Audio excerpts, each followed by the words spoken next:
নমস্কার বন্ধুরা, সাথী কিচেনের আবারও এক নতুন রেসিপিতে আপনাদের সকলকে স্বাগত জানাই। আজকের রেসিপিতে বানিয়ে দেখাবো চিড়ে ও আলু দিয়ে দুর্দান্ত স্বাদের ইউনিক একটি স্ন্যাক্স কিংবা টিফিন। এইভাবে একবার বানিয়ে দেখুন, কথা দিলাম একবার নয় বারবার খাবেন। প্রথমেই চিড়েগুলোকে জল দিয়ে ভালো করে ধুয়ে পরিষ্কার করে নিচ্ছি।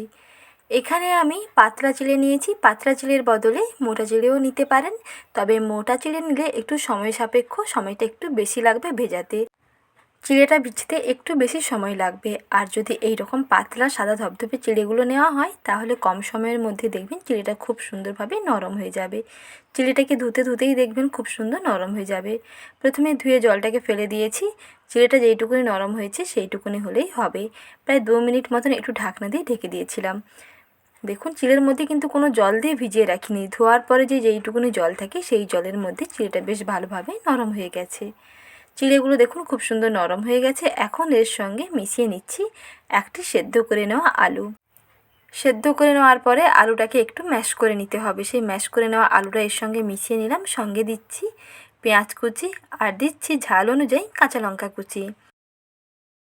তারপরে স্বাদ অনুযায়ী দিয়ে দিচ্ছি লবণ। তারপরে অল্প একটু গোটা জিরে, কয়েক দানা গোটা জিরে দিয়ে দিলে এর টেস্টটা দেখবেন বেশ ভালো হয়। আর কোনো রকম মশলা অ্যাড না করে এখানে একটি মশলা দিচ্ছি, তা হচ্ছে ম্যাগি মশলা। ম্যাগি মশলা দিলে এর টেস্টটা দেখবেন দারুণ হবে। ছোট বড় সবার দেখবেন ভীষণ ভালো লাগবে। আর সবশেষে 1 চামচ কর্নফ্লাওয়ার দিয়ে ভালো করে মিশিয়ে নিচ্ছি। সব কিছু উপকরণকে একসঙ্গে ভালো করে মিশিয়ে নিলেই সুন্দর একটা টাইট ডো রেডি হয়ে যাবে। এখানে কিন্তু কোনো রকম জল অ্যাড করবেন না। জল দিয়ে না মিশিয়ে এই শুকনো চিড়ের মধ্যে আলু এবং বাদবাকি উপকরণগুলোকে দিয়ে ভালো করে মিশিয়ে নিলেই দেখবেন খুব সুন্দরভাবে রেডি হয়ে যাবে।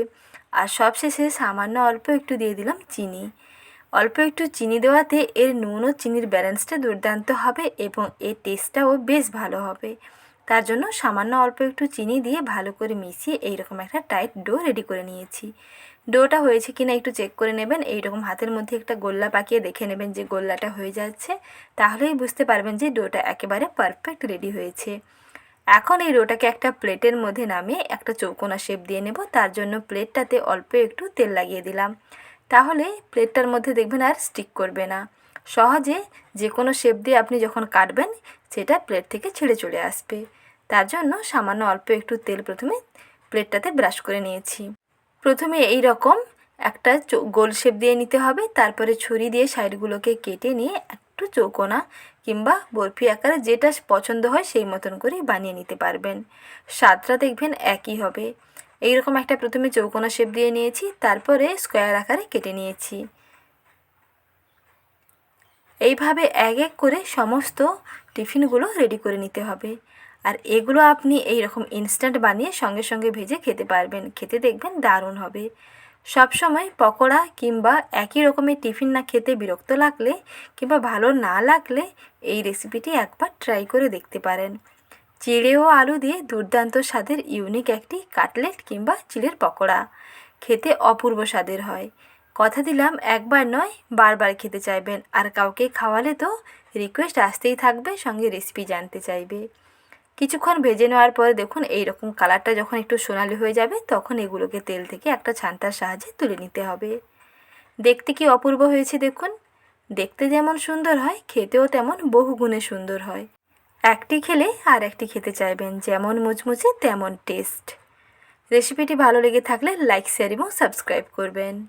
ভালো থাকবেন, সুস্থ থাকবেন। ধন্যবাদ।